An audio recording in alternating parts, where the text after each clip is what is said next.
ഉള്ളവരെ എല്ലാവർക്കും ഒരിക്കൽ കൂടി എൻ മീഡിയയിലേക്ക് ഹാർദമായ സ്വാഗതം. നമ്മുടെ ജാമിദിയ തീത്തയുടെ വട്ട് തീരുന്നില്ല. കാരണം അവർക്ക് ഭ്രാന്ത് പിടിച്ച് ഒരു വിഭാഗത്തോട് തോന്നുന്ന കടുത്ത അമർഷം കൊണ്ട് എന്തൊക്കെയോ വിളിച്ചു പറയുകയാണ്. ഇന്നൊരു വീഡിയോ ഇട്ടിട്ടുണ്ട്, കണ്ടായിരിക്കും. കാരണം കൊല്ലം ജില്ലയിൽ ഒരു മുത്തൂറ്റ് ബാങ്കിൻ്റെ മാനേജർ വയസ്സായ ഏജ്ഡായ ഒരു റിട്ടയർഡ് എഞ്ചിനീയറെ ഗുണ്ടകളെ വെപ്പിച്ച് വണ്ടി ഇടിച്ചു കൊന്ന് അയാളുടെ സ്വത്ത് തട്ടിയെടുക്കാൻ ശ്രമിച്ചതുമായി ബന്ധപ്പെട്ട ഒരു കേസ് നടക്കുന്നുണ്ട്.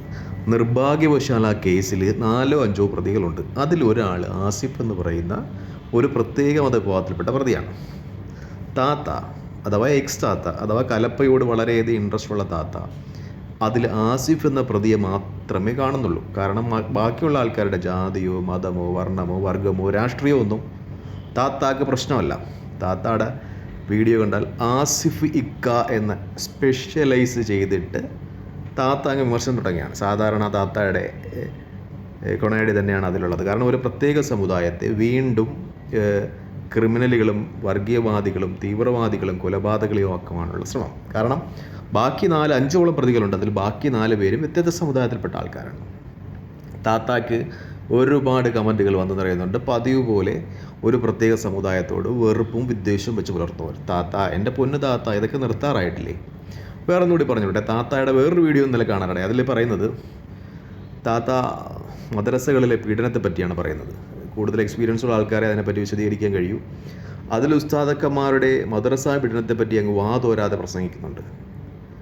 ഇല്ല എന്നൊന്നും പറയുന്നില്ല. കാരണം ഉണ്ട്, മദ്രസകളിൽ സുവർക്ക പീഡനവും മറ്റുള്ള പീഡനങ്ങളുമൊക്കെ ഉണ്ട്. അതൊക്കെ അന്വേഷിക്കേണ്ട കാര്യങ്ങൾ തന്നെയാണ്. അതിലൊന്നും യാതൊരു ഡൗട്ടുമില്ല. കാരണം മിക്കപ്പോഴും നമ്മുടെ ഉസ്താദന്മാരുടെയൊക്കെ അല്ലെങ്കിൽ മദ്രസ അല്ലെങ്കിൽ എല്ലാ മതസ്ഥാപനങ്ങളിലും അത് പുരോഹിതന്മാരുടെ മതവിദ്യാഭ്യാസം പകർന്നു കൊടുക്കാൻ പോകുന്ന പുരോഹിതന്മാരുടെ ഒരു പൂർവ്വകാലം നമ്മൾ അന്വേഷിക്കേണ്ടതായിട്ടുണ്ട്. മിക്കപ്പോഴും ചില ക്രിമിനൽ പശ്ചാത്തലമുള്ള ആൾക്കാരെയൊക്കെയാണ് പള്ളികളിലൊക്കെ വിട്ട് പഠിപ്പിക്കുകയൊക്കെ ചെയ്യുന്നത്. അപ്പോൾ അവർ ഉസ്താദന്മാരായി വരുമ്പോൾ അവർക്ക് അത്തരത്തിലുള്ള ചില ശീലങ്ങൾ വെച്ച് പുലർത്തുവാൻ സാധ്യതയുണ്ട്. അത് നിഷേധിക്കുന്നില്ല. അത് ഏതെങ്കിലും ഒരു പ്രത്യേക സമുദായത്തിൻ്റെ ഭാഗമല്ല.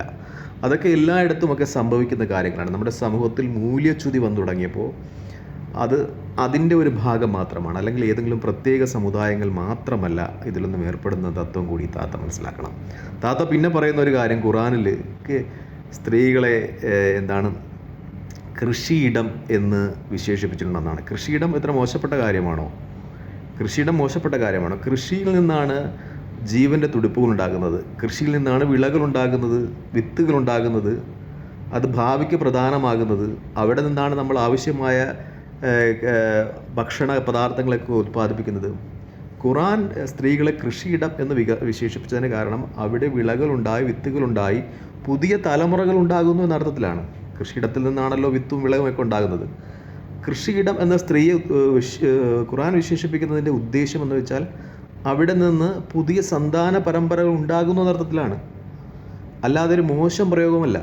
അതിൻ്റെ ഒന്നും അർത്ഥം മനസ്സിലാകാതെ താത്ത ഇങ്ങനെ വെറുതെ വന്നു വിഡ്ഢിത്തരങ്ങൾ വിളമ്പുകയാണ്.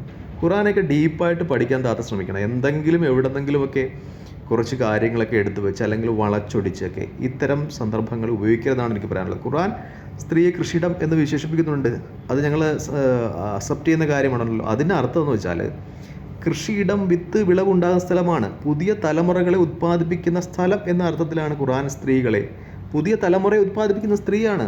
അതുകൊണ്ട് തന്നെ റെസ്പെക്റ്റ് ഖുറാൻ കൊടുക്കുന്നുണ്ട് സ്ത്രീകൾക്ക്. ആ അർത്ഥത്തിലാണ് കൃഷിയിടം എന്ന പദം ഉപയോഗിച്ചിരിക്കുന്നത്.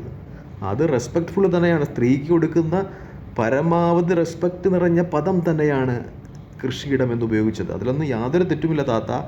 താത്ത ലിമിറ്റിനകത്ത് നിന്നുകൊണ്ട് എവിടെയെന്നും കിട്ടുന്ന കുറച്ച് പൈസയ്ക്കും കുറച്ച് നമ്മുടെ രാമസിംഹനെ പോലെ വീട്ടിനും, താത്തയുടെ പഴയ വീടൊക്കെ നമ്മൾ കണ്ടു, വളരെ ചെറിയ വീടായിരുന്നു. ഇപ്പോൾ മാർബിളൊക്കെ ഇട്ട് വലിയ വലിയ വീടൊക്കെ വെച്ചു. അപ്പോൾ ഇങ്ങനെയുള്ള കാര്യങ്ങൾക്ക് വേണ്ടിയിട്ട് ഇങ്ങനെ എന്തെങ്കിലും വിളിച്ചു പറയുന്ന ഏർപ്പാടൊന്നിൻ്റെ നിർത്തൻ്റെ പൊന്ന് താത്ത.